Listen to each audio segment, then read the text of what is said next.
Muchas gracias, Señor, por la vida y por todos los eventos que hemos pasado esta semana.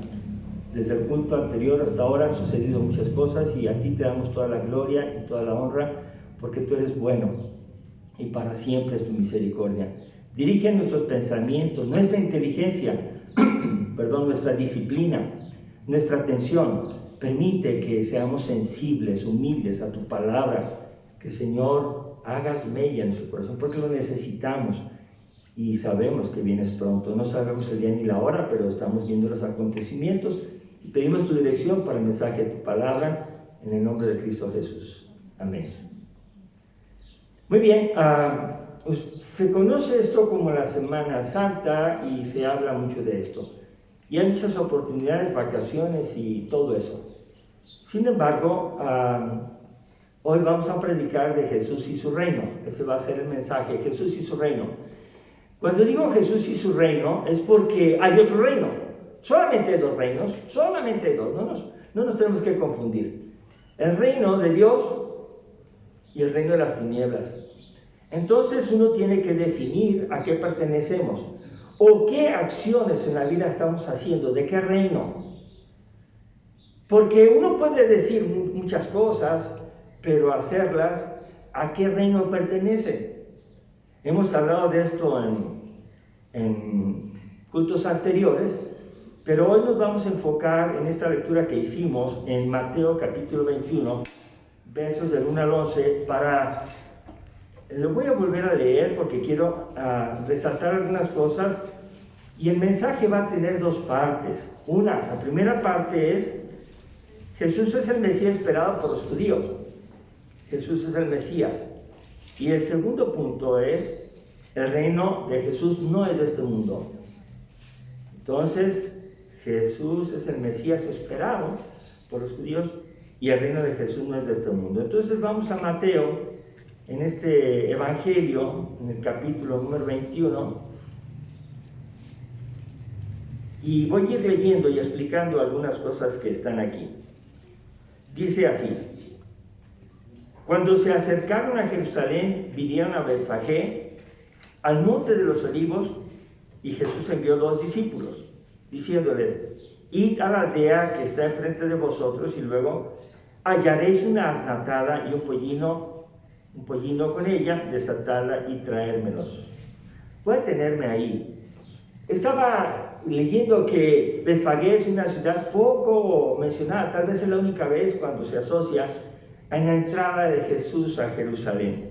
Pero fíjense cómo dice el verso 2. Jesús, tenía el conocimiento de todas las cosas. Y eso es algo muy importante para nuestra vida como creyentes. Dice: vayan a la aldea que está enfrente de vosotros y hallaré una asna atada y un pollino. Desatadla y traérmelos. ¿Cómo es que él sabía esto? Miren, Jesús sabe todas las cosas que están sucediendo en el mundo porque Él es Dios. Nadie se puede esconder de su presencia. Él conoce todos los pensamientos y las intenciones de cada uno. Y esto es algo que también nos tranquiliza. Muchas veces las personas tienden a desconfiar de ti, a decir cosas. Eso no debe importarte. Debe importarte que tu corazón esté bien conectado con Jesucristo. Jesús sabía dónde estaba esa asna y ese pollino. ¿Qué es el pollino? Es un asno que nunca ha sido montado, hijo de la asna, y iba a ser montado Jesús en ese pollino, que nunca había sido montado. ¿Por qué el asna? Pues porque así cooperaba más. No porque Jesús no quisiera ordenarle al pollino, me vas a cargar, sino porque Jesús es sensible hasta en esta situación y dice: tráiganmelos, y está dando órdenes. Desde ahí empezamos a ver que Él es rey sobre toda la creación. Y en el verso que sigue, dice en el 3: y si alguien nos dijere algo, si alguien se atreve a decir algo, díganle, el Señor los necesita y luego los enviará. Cuando dice el Señor, en su Biblia está con S mayúscula. La S mayúscula se refiere al Dios Todopoderoso, al Kyrios, al Señor, al amo, al patrón. Este es Dios. Se refiere aquí el Señor los necesita. O sea, y vemos su reino como Él es dueño de lo que tienen ahí, pero no se lo piensa adueñar, sino simplemente usar y regresar. Dice, diles que luego se los va a regresar. Y todo esto aconteció para que se cumpliese lo dicho por el profeta cuando dijo, decid a la hija de Sión, a Jerusalén, he aquí tu rey viene a ti, manso y sentado sobre una asna, sobre un pollino, hijo de animal de carga. Entonces hay una profecía claramente dicha antes que esto iba a suceder. Y ahorita vamos a ver esa profecía. Y los discípulos fueron e hicieron como Jesús les mandó. Los que pertenecen o pertenecemos al reino de Jesús, estamos en el reino de Jesús, lo oímos y lo obedecemos. Los discípulos lo oyeron y lo obedecieron. Y esa es la diferencia entre un discípulo del reino de Dios y un discípulo del reino del malo o de Satanás. Esto es importantísimo, hermanos, porque no se puede vivir como se quiere, sino como Dios quiere. ¿A qué reino perteneces? Ese es tu asunto. ¿Con quién te unes? ¿A quién escuchas? ¿A quién sigues? ¿A quién obedeces? ¿A quién exaltas? Eso es importante. Y nosotros no tenemos comunión con las tinieblas porque somos luz en Cristo Jesús. Amén. Jesús dice claramente eso. Entonces dice aquí, hicieron como les mandó. Los discípulos obedecen. Tan sencillo como traen esto y obedecen. ¿De acuerdo? No empiezan, luego voy al ratito, nomás que tenga tiempo. No, ellos no son así. O le dicen, me parece que tengo una mejor idea, Jesús. No andan con esas historias. Trajeron el asna y el pollino y pusieron sobre ellos sus mantos y él se sentó encima. Señalo, los mantos. ¿Qué es el manto? Es algo que nos cubre. Vamos a decir, es una propiedad. Tiene su valor. Se me olvidó quitarme este. Se oye mejor.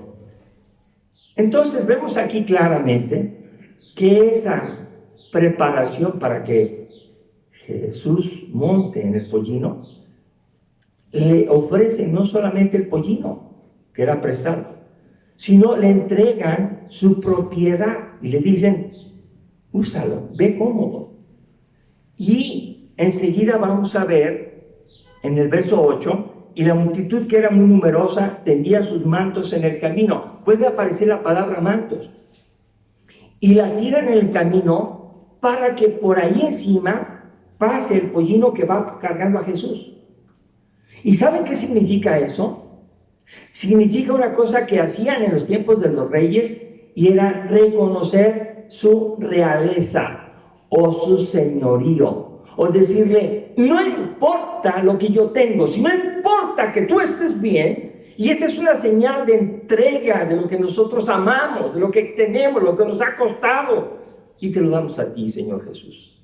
Mira, pasa, eres el Rey, Señor. No cuidaban sus propiedades como propias, sino ellos estaban esperando a Jesús, al Mesías, como el dueño de todo y que Él los iba a libertar. Continuamos.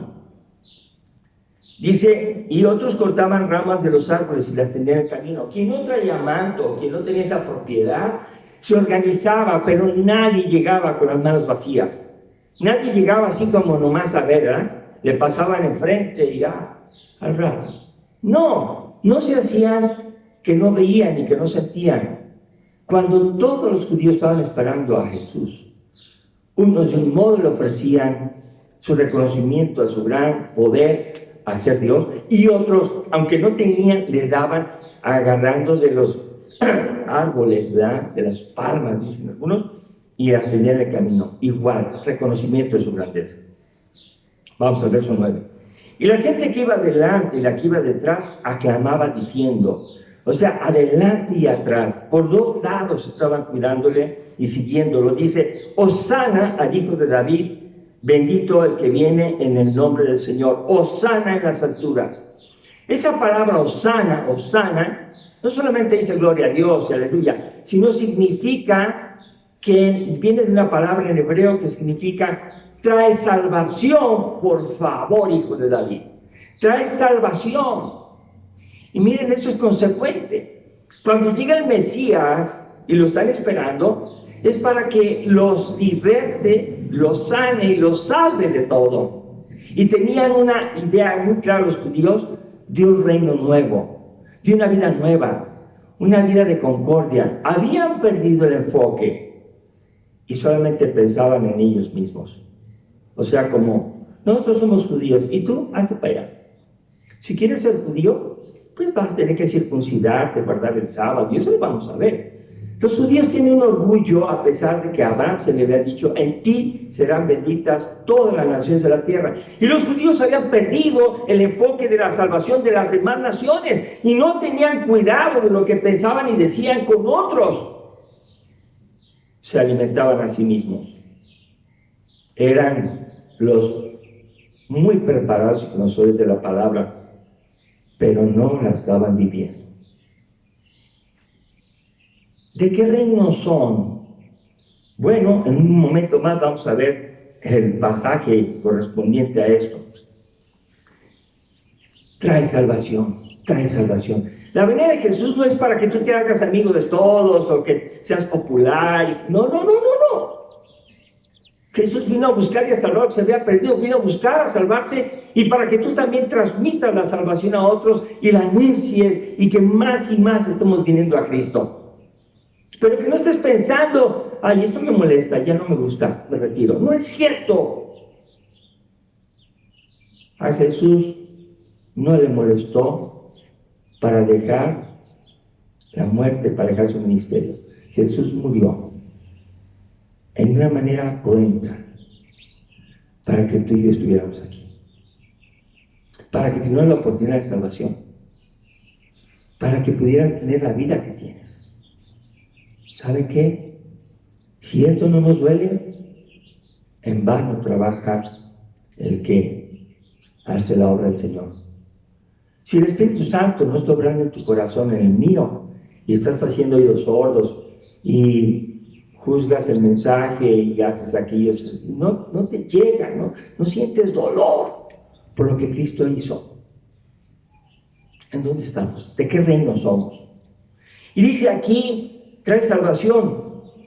Cuando entró él en Jerusalén, toda la ciudad se conmovió diciendo, ¿quién es este?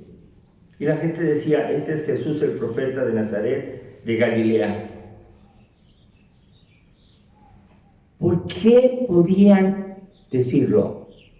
Porque lo que Jesús estaba haciendo se estaba cumpliendo en Zacarías 9:9. Por favor, anótenlo, lo voy a leer yo. Zacarías 9:9. Los discípulos sabían que iba a pasar. Eran judíos.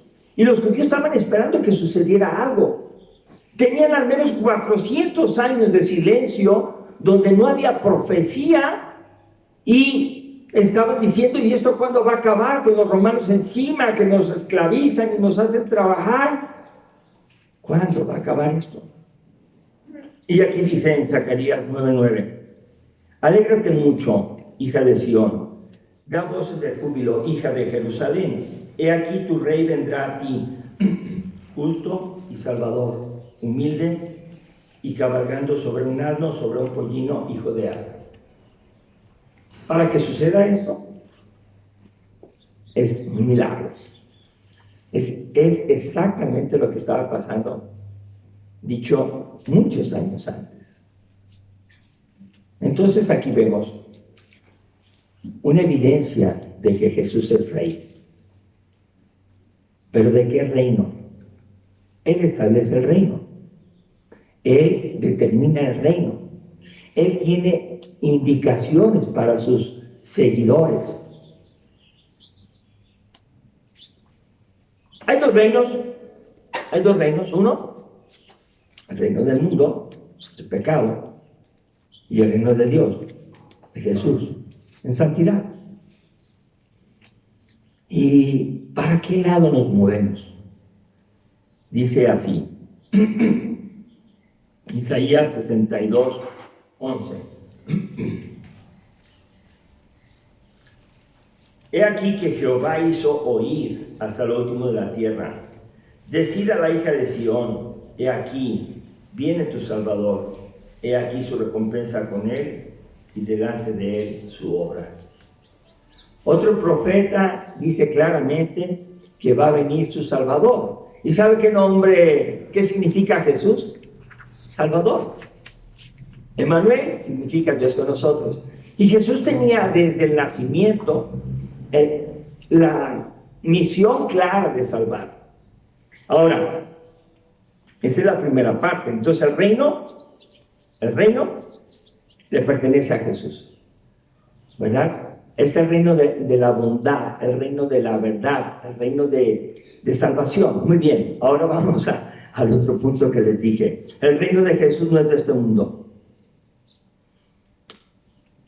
Juan 18:36, búsquenlo, Juan 18:36.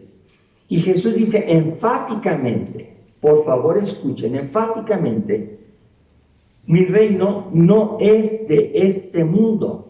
Si mi reino fuera de este mundo, mis seguidores pelearían para que yo no fuera entregado a los judíos, pero mi reino no es de aquí. Bueno, el mundo se debate en el poder, el mundo se debate en la mentira, el mundo está haciendo muchas cosas que no debe de hacer. El mundo dice, las cosas van a ser así. Hay quien está diciendo que la Biblia debe dejar de usarse, que está pasando de moda. Hay quienes dicen que el pensamiento progresista y todo el pecado debe autorizarse y que esto ya no tiene vigencia. Es tan terrible lo que está pasando. Inclusive personas que se dicen cristianas están lucrando con la palabra de Dios y vendiendo el evangelio, haciendo obras, pero obteniendo ganancias y mintiendo. Y tengan cuidado, porque si Jesús vino a salvar, una persona que es salvada por él, es una persona feliz, tranquila, gozosa, esperanzada, feliz, así bien contenta, ¿no? Tiene sufrimiento, pero dice, pero Dios me va a ayudar. Me está pasando, pero Dios me va a sostener. Y luego dice, todas las cosas se van a bien, ¿de acuerdo? Esa es la obra de Dios en nosotros. Es cuando somos de su reino. Pero cuando no somos del reino, entonces empezamos a buscar explicaciones, contradecimos, peleamos, hacemos una discusión agresiva y luego después nos justificamos. Jesús, si ustedes recuerdan, solamente decía la verdad, aunque les incomodara. Y aquí vemos claramente, yo no tengo un reino que se rige con las normas de este mundo. No se rige. Yo tengo un reino diferente. Entonces, cuando tú estás y yo en la sociedad, tenemos que preguntarnos si esto es lo que Dios quiere que hagamos o no es lo que Dios quiere que hagamos.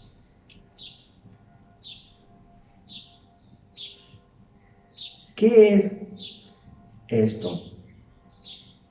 Una oportunidad maravillosa para que usted y yo revisemos nuestra vida y digamos, ¿soy del reino de Jesús?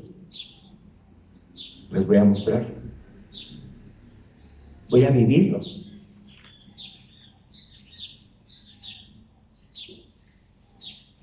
Toco un solo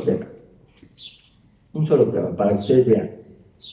Hablando del sexo, Dios lo dijo que así fuera. Y cuando dice la creación, dice, y todo fue bueno en gran manera. Y para Dios, el sexo no es un escándalo, es parte de la vida inherente al matrimonio. No lo hizo para pensar mal del sexo. El reino de este mundo, como lo he dicho antes, promueve, exalta las figuras masculinas y femeninas. Habla de la libertad para tener actividad sexual sin matrimonio. Los servicios médicos están listos para atender a personas que necesitan abortar. Se llaman servicios amigables. Tocan, dicen, la adolescente, su problema, la atienden, no necesitan a los padres. Esto vende. Las mujeres venden su cuerpo por halagos y manitas así. Enseñan en fotografías sus senos, sus sentaderas, sus piernas. Se ponen en poses sugestivas. No es necesario que yo les diga quién sí y quién no. Dios no estableció el sexo para que fuera de la alcoba, fuera del matrimonio. Así estén diciendo lo que estén diciendo, usted decide a qué reino vas a pertenecer. ¿Se dan cuenta? Ese es un solo ejemplo. Y no quiero continuar porque hay muchísimos ejemplos más. Sin embargo, para que veamos el final de la historia del reino, cómo va a ser el final, vamos a Apocalipsis capítulo 19, versos 11 al 16. Y ahí vamos a ver cómo el reino de Jesús se va a establecer, cómo va a llegar a determinarse. Y no es que tú quieras, no es que tú estés de acuerdo, tampoco va a suceder. La primera ley de Cristo vino sin que nosotros votáramos o aprobáramos. No. Pero la gente está esperando que pase algo. Ahora, ¿qué nos toca a nosotros? Jesús ya vino, murió, resucitó, ascendió a los cielos, está sentado a la derecha de Dios Padre. ¿Y qué nos toca a nosotros? Esto nos toca. Apocalipsis 19, 11 y 16. Dice así. Entonces vi el cielo abierto y aquí un caballo blanco, y el que lo montaba se llama Fiel y Verdadero, y con justicia juzga y pelea. Sus ojos eran como llama de fuego, y había en su cabeza muchas diademas, y tenía un nombre escrito que ninguno conocía sino él mismo. Estaba vestido de una ropa teñida en sangre, y su nombre es el Verbo de Dios. Amén. ¿Ustedes saben quién es el Verbo de Dios? Jesucristo. Y los ejércitos celestiales, vestidos de lino finísimo, blanco y limpio, le seguían en caballos blancos.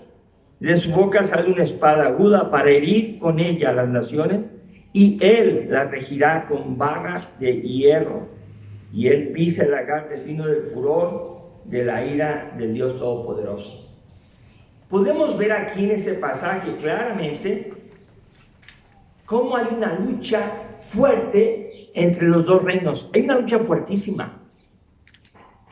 Ni usted ni yo la estamos viendo, pero sentimos sus efectos cuando te hacen la invitación a hacer esas cosas que Dios no quiere y que son secretas y que no las queremos ni platicar, pero ahí está. Dice en el verso 16, y en su vestidura y en su muslo tiene escrito este nombre que dice Rey de Reyes y Señor de Señores. O sea, es clarísimo, pero muy claro, que ahí llega Jesús valiente, fuerte y luchando. ¿Con quién va a luchar? Con la maldad. Con la maldad. Ay, Pastor Jesús, ¿quién me puede decir si soy hijo del reino de Dios o soy hijo del reino de Satanás? Por meterte a un templo no te haces cristiano. Por cargar tu Biblia no te haces cristiano. Cristiano no es aquel que habla bonito, ni que enseña en la escuela dominical, ni el pastor que predica. Eso no lo hace uno cristiano. Los cristianos somos aquellos que reconocemos nuestro pecado y que vivimos en la maldad y que sabemos que eso a Dios no le agrada y que mandó a su Hijo Jesucristo. Por gracia sois salvos, y yo creo que en su misericordia Él me quiere salvar. Me doy cuenta de mi pecado y pido perdón. Y a partir de ese momento le entrego mi vida y dejo las cosas del pecado. Pero no como aquel muchacho que le dijeron que era pecado, se había entregado a Cristo. Fíjense bien lo que hizo. Agarró todos los discos de antes que había de pasta y plástico y los quebró. Y quebró esto y quebró aquello. Y siempre estaba diciendo, ¿esto es pecado? Y le tenía que contestar bien, porque si no, imagínense lo que iba a pasar, ¿verdad? Iba a quebrar. Entonces estaba siempre con esa, y todo el mundo decía, ¡oh, qué gran hombre de Dios! Pasó el tiempo. Siguió con sus ideas y se perdió.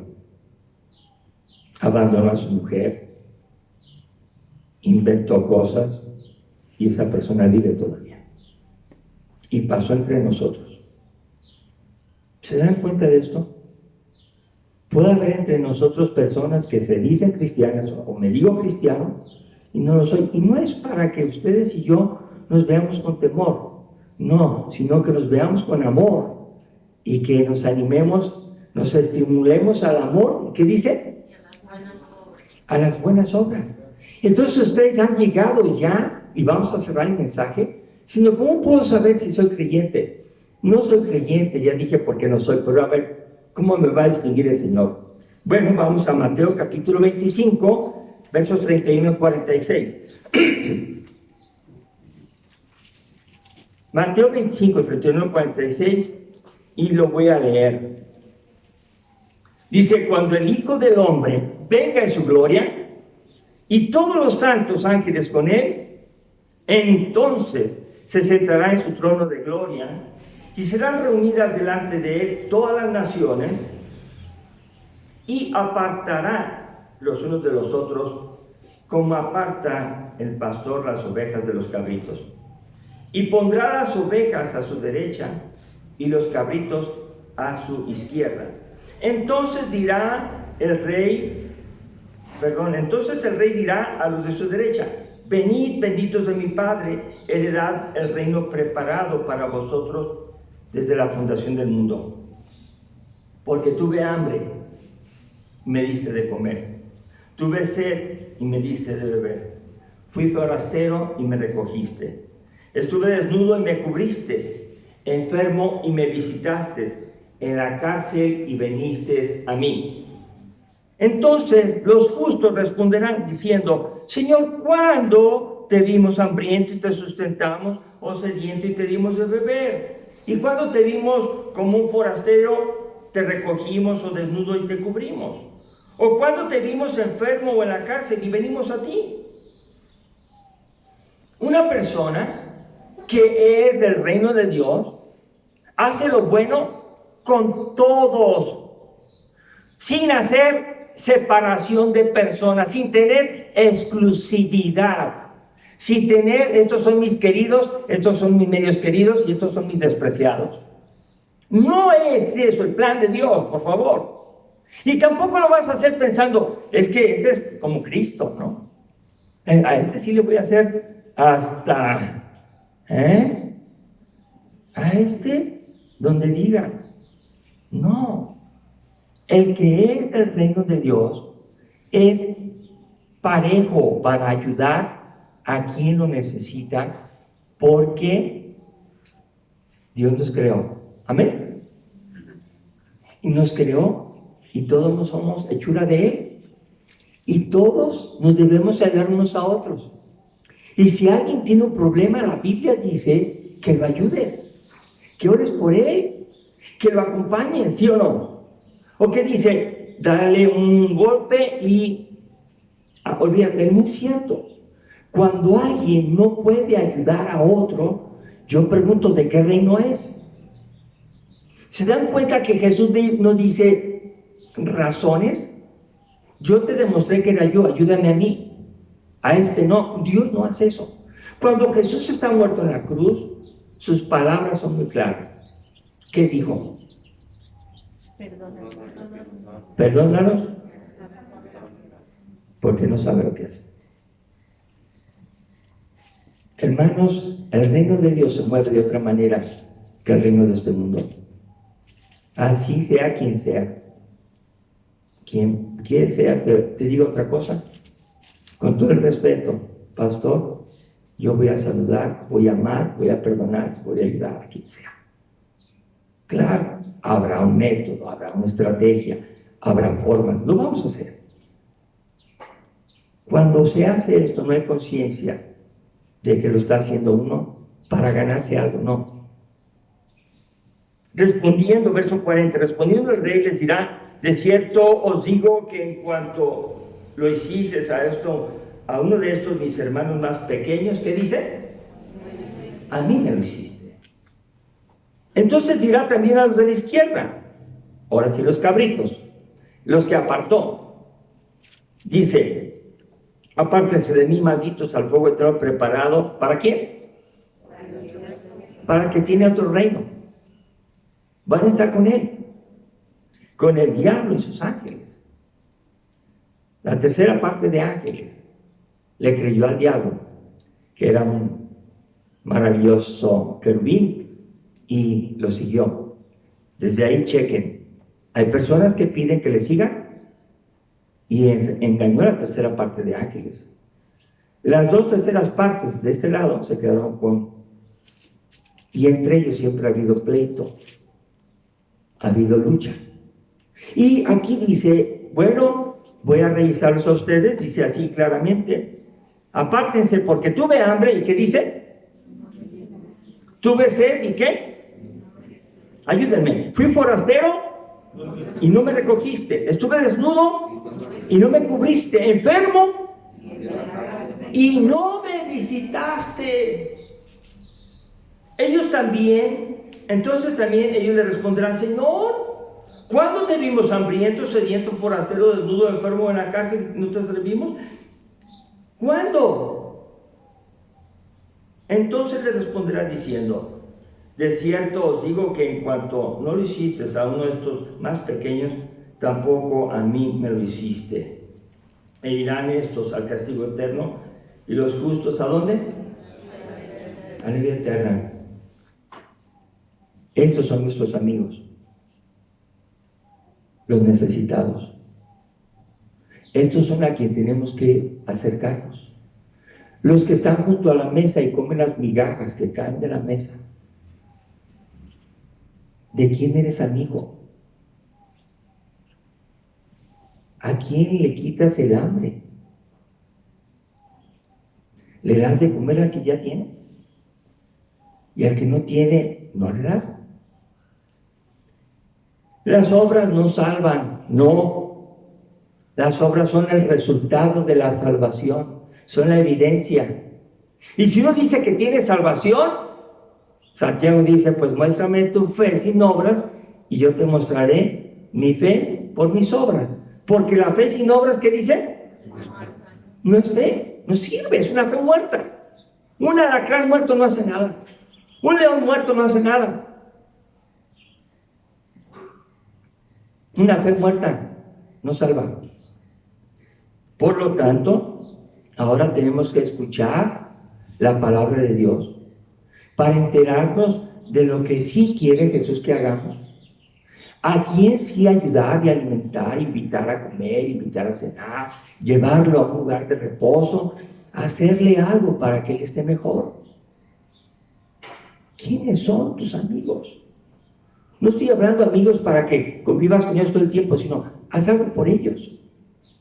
Y dice aquí, entonces claramente, para ser cristiano yo necesito escuchar la palabra de Dios, y es necesario que me arrepienta de que de eso que tú estás haciendo, que no es del reino de Dios.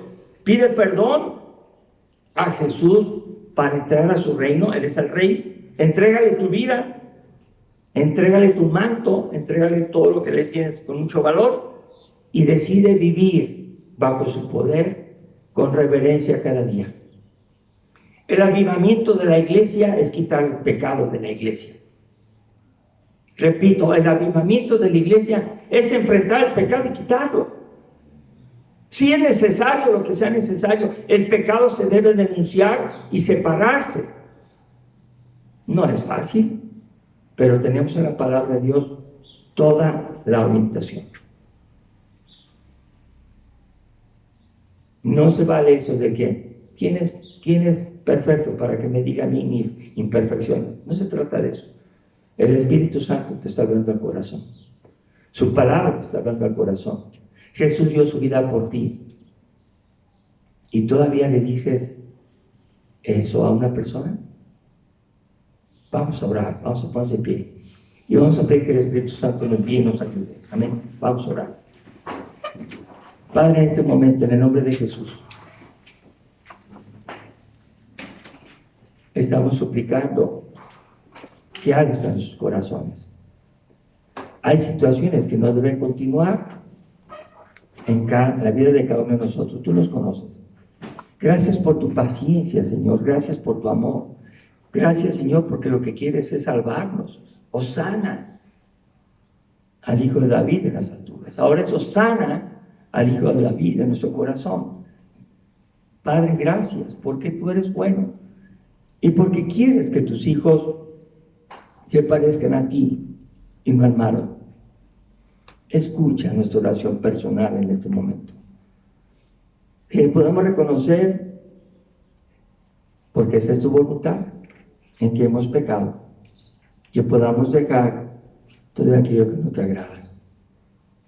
Que traigamos no solamente nuestra vida, nuestra voz, a la redención de Cristo Jesús, sino todo lo que hacemos en cualquier lugar. Queremos pertenecer a tu reino, Señor Jesús. Gracias porque se recuerda la entrada triunfal de Jesús a Jerusalén. Pero, Señor, es una oportunidad maravillosa para entregarte nuestra vida. Y, Señor, tú ministras. Si hay alguien aquí que no ha entregado su vida a Jesús, tú dirígele, Señor, con tu Espíritu Santo, y que pueda tener el anhelo de ir a tu palabra, de preguntar y de aceptar tu oferta maravillosa por gracia de la salvación para una vida nueva, llena de buenos frutos, que son posibles solo gracias a ti y no a nosotros. Gracias, Señor Jesús. Bendícenos para seguir haciendo tu voluntad. Bendice a aquellos que por alguna razón no han podido venir.